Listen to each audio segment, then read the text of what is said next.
Imagine this for a second. Imagine a night where the sky, the familiar sky above you, it just transforms. It becomes an active threat. Yeah. A night where the sound of sirens isn't just this brief, urgent thing. It's constant. Yeah. It's this piercing shriek that goes on for hours. For hours, yeah, across the whole country. Across the entire nation, not just one city block. Yeah. And this isn't, a drill or some hypothetical. It's a chilling, immediate picture of terror. Absolutely. An unprecedented aerial assault that didn't just break buildings, but really broke that sense of safety for, millions. Yeah, fundamentally reshaped it. So today, we're going to get a deep dive, a critical look into this recent brutal wave of Iranian ballistic missile and drone strikes on Israel. Mm-hmm. The sources you've shared with us, these are detailed reports and firsthand accounts. They paint a really stark, visceral picture. They really do. Of what's being called, pretty unequivocally, one of the deadliest nights in Israel's recent history.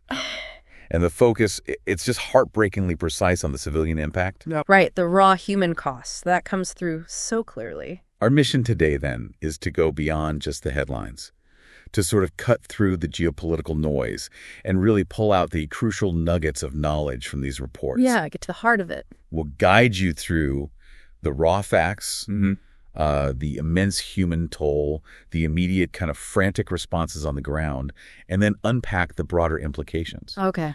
The goal is for you to walk away with a really comprehensive understanding of what happened and, crucially, why it matters so much. But, without feeling totally overwhelmed by all the information flying around. And think of this deep dive as maybe your essential shortcut to being really well-informed on something huge, something of immense significance, possibly even historic. Yeah. We've gone through the details meticulously, not just summarizing, but trying to bring out the really surprising bits, the heartbreaking specifics, and those critical insights that can easily get lost in the 24/7 news cycle. So we've structured this, hopefully, for clarity, for engagement. We want to respect your time, but leave you with those aha moments that really deepen your understanding. Okay, let's do it. Let's unpack this and really set the scene for what the sources call the night of devastation. Right. They describe this brutal wave of Iranian ballistic missiles and drones. And it didn't just cause damage, it literally unleashed chaos. Unleashed chaos, yeah. That's a powerful phrase. Across huge parts of the country. This wasn't like a localized thing, it was national. Absolutely, a national ordeal. So can you maybe elaborate on what that scale feels like for people on the ground, beyond just hearing those sirens we mentioned earlier? Well, the sources plunge you right into this sensory, almost existential terror. When they say sirens wailed for hours, it's about sustained dread. Right, not just a quick warning. Exactly, not a warning that passes. It's this continuous piercing sound just filling the night, a relentless soundtrack to disaster hanging in the air for, it must have felt like forever. Yeah. Imagine the psychological toll of that. Just knowing danger is coming, but not exactly where or when. The constant tension, the waiting, no respite. For many, it wasn't just a warning signal. It was the terrifying backdrop to everything unfolding. A constant reminder that the sky itself was delivering destruction. Right. People forced into shelters, or maybe worse, caught totally unaware in their homes with this threat just looming, that sustained auditory assault. It's often as traumatizing as the physical hit. I can only imagine. It signals a huge shift in just daily reality for people. A profound shift, yeah. And the scale you mentioned, the reports talk about a barrage of more than 200 incoming missiles and drones. Yeah, more than 200. That number. Yeah. It sounds huge, obviously, but it implies a specific strategy, doesn't it? Yeah. What does that sheer volume tell us about the escalation, about the capabilities involved here? That number, more than 200, it is incredibly significant in modern warfare. And it definitely reveals a crucial strategic calculation. This isn't symbolic. It's a deliberate saturation attack. A calculated attempt to overwhelm, maybe even exhaust sophisticated defenses. Not necessarily by every single one being pinpoint accurate. But just the sheer number of them. Exactly. Sheer volume, sustained pressure. Think of it like a flood against a dam, right? One drop is nothing, but millions can breach the strongest barrier. Okay, yeah. The idea is to saturate the airspace with so many targets. You've got slower drones, faster ballistic missiles, that even the most advanced multi-layered defenses just struggle to get everything. So it's designed to find the weak points or maybe just overwhelm the capacity? Both, probably. It creates multiple potential points of failure. Each interceptor missile costs a lot. Often way more than the drone or missile it's targeting. Right, the economics of it. And each launch takes precious seconds. So when you have over 200 threats coming in at once, different speeds, different trajectories, you start hitting the logistical and economic limits, even for the best defenses. Well. It signals a move towards direct, large-scale offense aimed at causing widespread damage, sowing terror across civilian areas. That's a severe escalation from, previous types of engagement. A definite shift. It's not just hitting specific targets anymore. It's trying to stress test, maybe even degrade, an entire national defense network. And that strategy leads us right to the next really critical point the sources make. Israel's air defenses, which are, globally renowned. It's the state of the art. They were pushed to the brink. And the reports even say they were ultimately overwhelmed. Yeah. For a system like that, what does overwhelmed actually mean? And what kind of immediate, terrifying vulnerability does that create for people on the ground?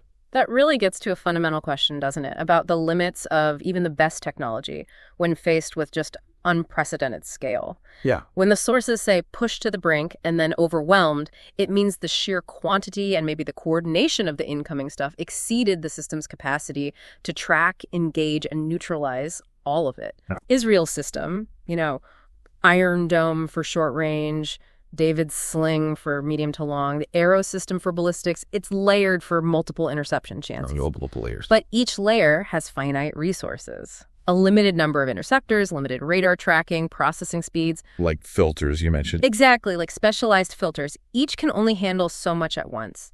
So when you suddenly funnel over 200 diverse threats, slow, fast, maneuvering into that system, They get clogged. Interceptors are effective, but they're expensive, and there's a limited number ready to go. The system has to prioritize. And even with near-perfect success rates against single threats, some statistical leakage is inevitable when the volume is that high. So not necessarily a tech failure, but a tactical win for the offense. In terms of volume and saturation, yes. The immediate terrifying implication for civilians is direct, acute exposure. Because the shield is breached. Exactly. When that defensive shield is overwhelmed, even partially, those few projectiles that inevitably get through are now free to hit cities, homes, infrastructure. Yeah. With devastating results. Oh, God. Yeah. It transforms a situation where people might feel relatively secure under that umbrella into one where they're acutely aware of just how vulnerable they are. And that's when those sirens turn into actual, tangible devastation. Precisely. Because the missiles that get through have a direct, catastrophic impact on human lives. It shatters the whole idea of a safe zone. Every place becomes a potential target when defenses are breached by sheer force. That psychological shift from feeling protected to utterly exposed must be profound. Profound and lasting, absolutely. And the sources, they confirm that devastating impact with, frankly, chilling clarity, describing specific tragedies that really highlight the immediate human cost. Yeah. Let's start with Bat Yam. It's a densely populated city just south of Tel Aviv. The reports detail a direct hit. Not just damage, but it literally leveled a 10-story apartment building. Leveled. Yeah. That's not just damage. It's annihilation of a whole residential complex. Yeah. What does leveled mean in that context in a city? What are the immediate consequences? Leveled for a 10-story building. It signifies almost complete pulverization. The entire structure, home to dozens of families, just reduced to this monstrous pile of twisted steel, concrete dust, shattered belongings. Unimaginable. Imagine the force needed for that. The blast ripping through floors, collapsing supports, creating this instant chaotic landscape of rubble. The immediate senses, an earth-shattering explosion, then this thunderous roar as it implodes. On the dust. The choking cloud of dust and debris blanketing everything. The air thick with the smell of smoke, pulverized concrete. It's apocalyptic. And for rescue efforts, it presents unique, harrowing challenges. It's not just clearing debris. It's like a multi-layered archaeological dig through unstable, dangerous wreckage. Dangerous for the rescuers, too. Absolutely. Highly unstable. Voids, pockets that can collapse further. Victims aren't just trapped. They're often deep inside this dense, heavy material. Locating and extracting them is incredibly difficult, incredibly slow. It makes the abstract idea of a missile strike horribly concrete. Turns people's worlds upside down in an instant. Yeah. And the human toll from just that one strike in Bat Yam, it's heartbreaking. The figures paint such a grim picture. At least 3 people confirmed dead, over 90 injured, and 6 still missing under the debris. Yeah. That split dead, injured, missing, it really hammers home the ongoing tragedy, doesn't it? It absolutely does. The confirmed dead, those are lives lost instantly, a permanent void. But the over 90 injured, that speaks to a whole different dimension of the crisis. Right, the survivors. Survivors grappling with physical wounds, severe trauma, crush injuries, burns, shrapnel, many needing immediate intensive care, facing long, hard roads to recovery. And think of the strain on hospitals, emergency services, suddenly flooded. Yeah, overwhelmed again. But it's often the 6 still missing under the debris that represents the most agonizing part. For those families, unimaginable, torturous uncertainty. Just wait. Caught in this cruel limbo, hope and despair, sifting through the remains of their homes, not just for things, but for any sign of life, any trace of their loved ones among that twisted steel and concrete. The sources mention that specifically, searching loved ones among twisted steel and concrete. That desperation, it becomes the central point of anguish, extending the trauma way beyond the moment of impact. The physical landscape is ruined, but the psychological landscape for those families stays fraught with this unresolved grief as long as people are missing. Just awful. And as if Bat Yam wasn't horrific enough, the sources pivot to another devastating event, this time in Tamra, a northern Arab city. Another missile strike there, leading to what's described as an unimaginable act of terror. What happened there? How does that specific tragedy deepen our understanding? This one in Tamra is, profoundly shocking. And it really highlights the indiscriminate cruelty of these attacks. The sources state it very clearly. This strike claimed the lives of 4 women from the same family, including a 13-year-old girl. Oh my God, an entire family. The entire family unit, potentially multiple generations, just wiped out in an instant. Imagine the grandmother, the mother, daughters, and that young teenager. Their lives, their futures, just erased. The 13-year-old girl. Yeah. It just underscores the innocence. Absolutely. A life barely begun, extinguished. The sources call it an unimaginable act of terror on civilians, and that phrasing is so important. Yeah. It transcends politics, geography. It speaks to the pure, unadulterated tragedy of innocent lives, especially kids, being lost to violence. It resonates deeply with what President Herzog said later, emphasizing the shared suffering regardless of background. Right. It's a stark reminder that in conflicts like this, humanity itself is the main casualty. The most vulnerable often pay the highest price. So when we put these figures together, the overall human toll is chilling. At least 7 deaths, including children, and dozens injured, and multiple people still missing under rubble. Yeah. But beyond the immediate casualties, the sources also report thousands have been displaced. That paints a much broader picture, doesn't it? An immediate humanitarian crisis. It absolutely does. The individual stories from Bat Yam and Tamra, they're powerful in their specifics. But the consolidated figures show the alarming scale of the immediate humanitarian crisis. Right. At least 7 deaths, including children, stark, painful, dozens injured, widespread physical suffering, needing huge medical effort, long-term care, and multiple people still missing.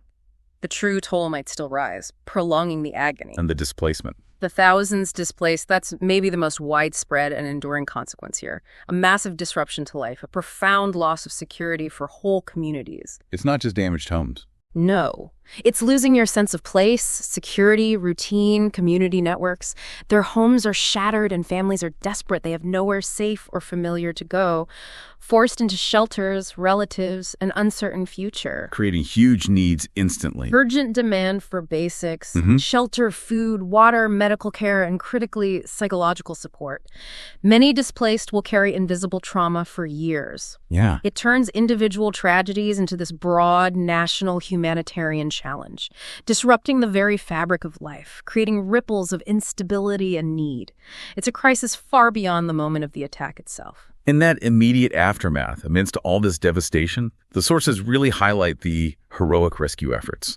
It was truly a desperate race against time, wasn't it? Oh, absolutely. The sources convey this immediate, almost feverish urgency. They vividly describe rescue teams feverishly combing through rubble by floodlight. By floodlight. So, working through the night. relentlessly. Through the darkness, against the clock. knowing every second matters in that desperate hope of finding survivors buried deep down. Imagine the scene. The roar of heavy machinery, then maybe moments of just profound silence, listening for any sound.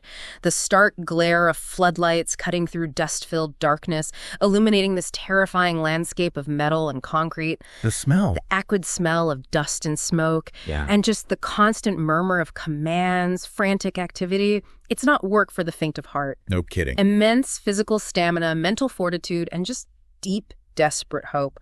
Working in highly dangerous, unstable environments, crawling into confined spaces around precarious structures. Facing unimaginable sights. Exactly. Confronting unimaginable destruction and suffering while trying to stay meticulous, coordinated to maximize any chance of finding life. It speaks to incredible dedication. A profound commitment. Yeah. And who are the key players doing this incredibly harrowing, dangerous work? The sources specifically name the IDF Homefront Command and ZAC volunteers. The IDF Homefront Command, that's Israel's military unit specifically for civilian defense, emergency services, search and rescue in crises. They bring organized military precision, specialized training, heavy equipment, advanced tech. The official response backbone. Right. But then there's NACA, a renowned volunteer civilian emergency response group. Often among the very first responders. Civilians. Yeah, volunteers. Dealing with everything from initial rescue attempts to the incredibly grim, sacred task of recovering and identifying remains. They're volunteers driven by deep humanitarian, sometimes religious convictions, work tirelessly in horrific circumstances. Wow. The fact that you have this highly organized military unit and these dedicated civilian volunteers working side by side. Sounds like sniffer dogs. Heavy machinery. Right. Awfully together. It speaks volumes about the collective effort needed. It shows this integrated emergency response blending professional military skill with passionate civilian commitment. That mention of Zaka volunteers, it really implies a powerful community response, doesn't it? Beyond just official channels. It points to this collective spirit mobilizing. It absolutely does. And it's a crucial part of resilience in facing this kind of devastation. Zaka's presence underscores that immediate, often spontaneous mobilization of civil society. It's not just the government responding. No, it's the community itself. Individuals from all walks of life, driven by solidarity, this deep desire to help their neighbors in their darkest hour. Many are ordinary citizens dropping everything, often putting themselves in danger. That's incredible. This collective spirit is vital in any major emergency. It shows that powerful human impulse to come together, face adversity as one, offering skills, resources, just sheer physical help, even when it means confronting trauma. It highlights a resilience woven into the social fabric. Exactly. Activating rapidly to provide comfort, search, support, and begin that long, hard process of recovery. A testament to communal bonds being the first line of defense and recovery in extreme crisis. Okay, let's shift focus slightly to the official responses. The sources note the Minister of Defense activated all emergency protocols. What does that actually signify for a country facing such an intense, direct, widespread assault on its civilians? What does all emergency protocols really entail? Activating all emergency protocols is a massive step. It means the nation is shifting into full-scale crisis mode, mobilizing every available national resource to deal with the threat and its aftermath. So it's not just rescue teams. Oh no, it's far broader. It's a multi-layered, highly coordinated national response touching almost every sector.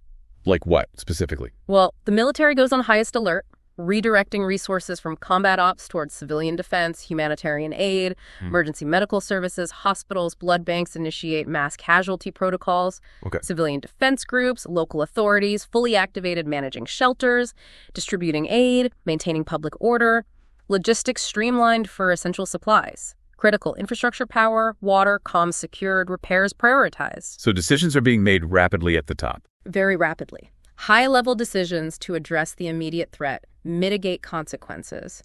It signals a comprehensive engagement of the entire national apparatus, defense, rescue, mitigation. It's basically a declaration. This is severe, unprecedented, and needs a unified, all-of-nation response. And crucially, connected to that, the sources note the Minister of Defense also asked the U.S. for additional missile defense support. Yeah, that's significant. This isn't just a casual request, is it? What does that plea for outside help tell us about Israel's immediate defensive capabilities? And maybe more importantly, about the perceived scale of future threats, the strategic picture. It's extremely telling. carries significant strategic weight. It indicates that even with Israel's highly advanced, multi-layered air defenses among the world's best, the sheer intensity and volume of this attack pushed them beyond sustainable capacity. So asking for help isn't a sign of fundamental weakness. Not necessarily in the system's design, no. It's more a realistic assessment of a critical, immediate need facing a new, severe strategic challenge. Okay, so what does the request imply? Several things. First, maybe their existing stockpiles of interceptors, while large, might not be enough for prolonged engagement against attacks of this scale or to deter future, equally massive ones. Interceptors are expensive, take time to make. Right. Second, it could signal a need for more advanced radar, better intelligence sharing, or even extra defensive platforms to handle the complexity of simultaneous drone and ballistic missile threats. And looking bigger picture. It highlights a potential shift in the regional threat landscape.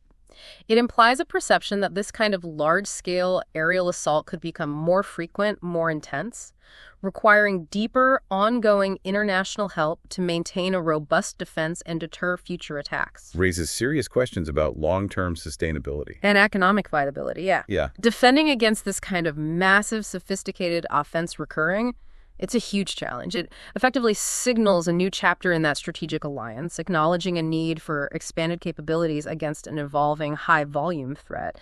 Amidst all this devastation, the national response.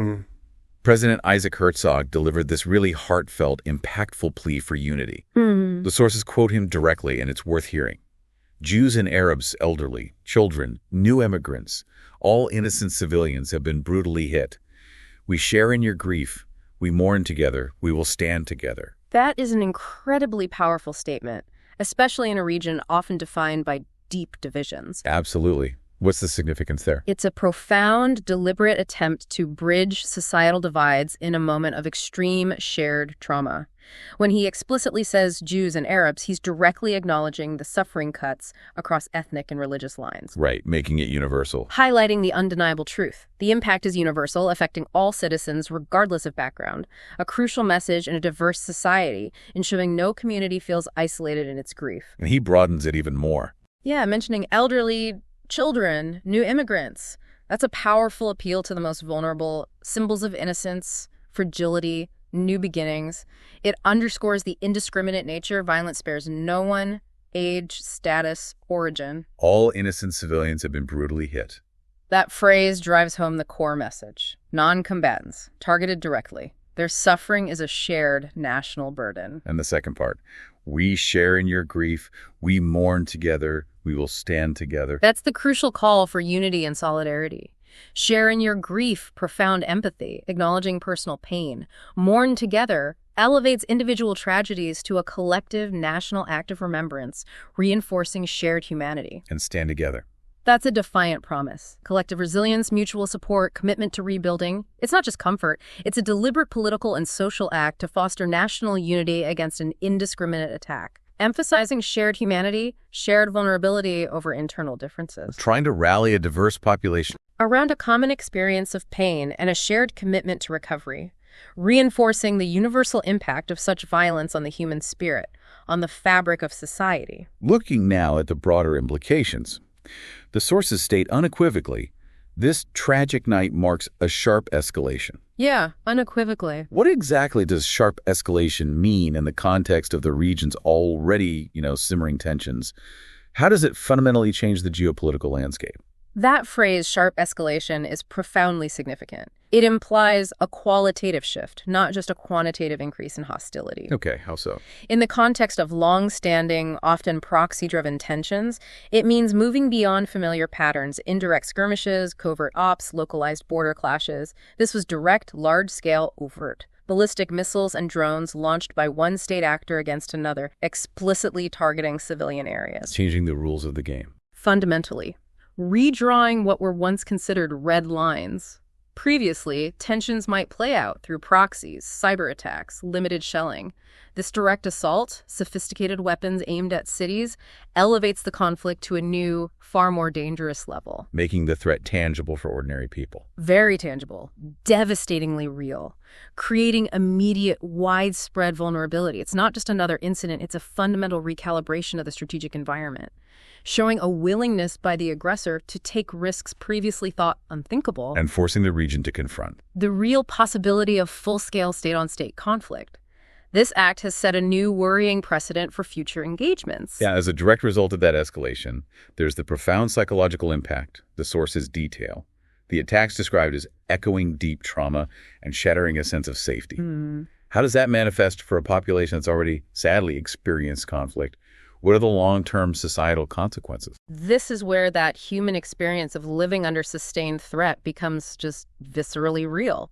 For people already used to tension, previous conflicts, an attack like this, so direct, large-scale, overwhelming, it reopens old wounds, creates new, profound psychological scars. Echoing deep trauma. It refers to reigniting past fears, re-experiencing previous violence, loss, displacement, re-triggering collective historical memory of vulnerability. But shattering a sense of safety.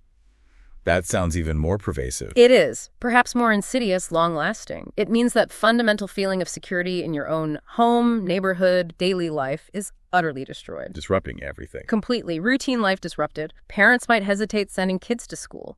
Public spaces feel less safe. Just going about your day becomes laced with anxiety. People become hypervigilant, listening for sirens, analyzing sounds, scanning the sky. Sleep patterns, stress. Sleep disturbed, stress-related illnesses rise. The psychological scars are deep, pervasive, affecting mental health across all ages, eroding community cohesion, altering how people interact with their environment. It can lead to helplessness. A pervasive sense of helplessness, yeah. Loss of faith in basic securities. It takes a massive toll on the collective psyche of a nation, impacting productivity, social trust, overall well-being for years, maybe decades. The damage goes way beyond physical destruction. Reaching deep into the social fabric. Deep into the fabric of society. This heightened alert, this profound psychological impact, it brings us to a terrifying prospect that the sources also explicitly mention. Renewing fears of full-scale regional war. Yeah, that's the nightmare scenario. How do direct attacks like this push an already volatile region closer to that kind of wider, potentially catastrophic conflict? It's an extremely serious concern. Direct attacks on civilian populations like this dramatically increase the potential for cascading retaliations that can quickly spiral out of control. How so? When a state directly targets an adversary's civilian centers, it raises the stakes enormously, creates immense pressure on the attacked party to respond forcefully, not just to deter, but to reassure its own people, show resolve. Starting a dangerous cycle. A very dangerous cycle. Retaliation triggers counter-retaliation, each response potentially more severe.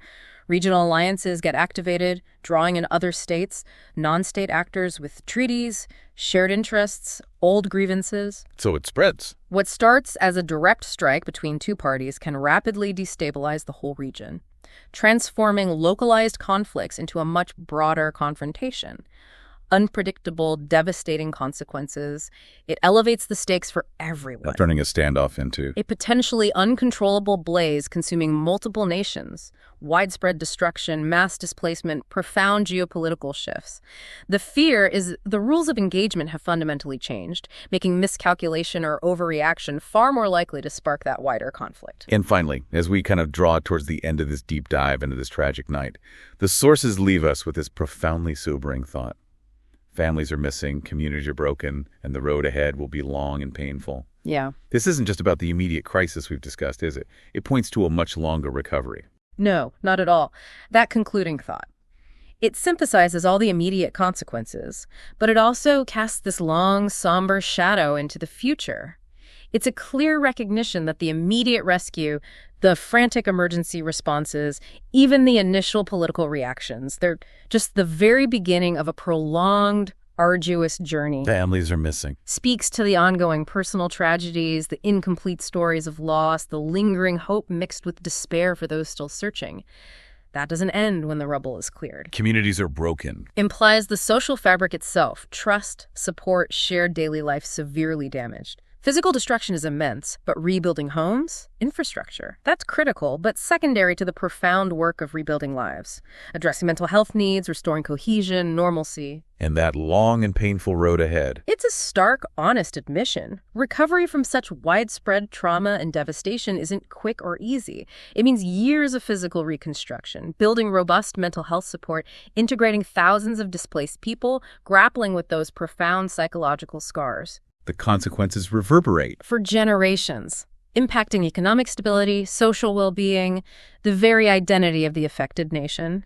It's a journey testing the resilience of an entire society on multiple levels. Okay, let's try and bring all of this together then. So, what does this deep dive into the immediate aftermath of this incredibly impactful event fundamentally reveal to us, the listeners, as we try to make sense of things? Well, I think what it fundamentally reveals is that razor-thin line between simmering tensions and outright devastating conflict, especially when civilians become direct targets. Yeah. This wasn't just another incident, it felt like maybe a sophisticated stress test designed to expose vulnerabilities even in the most advanced defenses, potentially setting a new alarming precedent. And the core impacts. Stark and undeniable. First, direct civilian targeting. Homs in Bat Yam, Tamara hit directly. Yeah. Immediate catastrophic civilian consequences, distinct from military fights. Right. Second, the catastrophic human toll, immediate. At least 7 dead, including kids, dozens injured, people still missing. Harrowing. Third, the unprecedented scale. Massive missile and drone barrage, explicitly overwhelming defenses, underscoring the intensity and the strategic implications of that saturation tactic. And fourth. The immediate, widespread humanitarian crisis. Thousands displaced, communities shattered, facing an immense long-term challenge of recovery and rebuilding. Indeed. This deep dive really illustrates the immediate, devastating impact of geopolitical conflict on just everyday citizens. Yeah. It's a stark, visceral reminder of how vulnerable civilian populations are and the tragic, often irreversible consequences when tensions boil over into direct, large-scale violence. Exactly. The human cost isn't just a number. It's a shattered home, a missing loved one, a life forever changed. Here's where the insights become truly sobering. We've peeled back the layers of just one night that shook Israel to its core. We've looked at the immediate devastation, the heroic human stories behind the headlines, the broader strategic shifts. And this experience, I think it compels us to consider a vital question. Beyond the numbers, beyond the immediate aftermath, what can we, as informed individuals, truly take away from understanding the sheer scale and human cost of an event like this? Yeah. What's the deeper lesson? It's not just about tracking the conflict, right? It's about recognizing how the very fabric of society gets torn and the immense resilience required to even begin the painful process of mending it. Right. So as you reflect on this deep dive, maybe consider not just the immediate physical destruction, but that long, profound shadow these events cast. How do communities, once shattered and displaced, even start that agonizing process of rebuilding? Not just buildings, but trust, safety, a basic sense of normalcy. A huge question. Then maybe more broadly, in a world where these kinds of direct civilian targeted attacks seem increasingly possible, what does this tell us about the urgent imperative for de-escalation, for diplomacy, for the unwavering protection of innocent lives, even when, as the sources say, the immediate road ahead is just described as long and painful?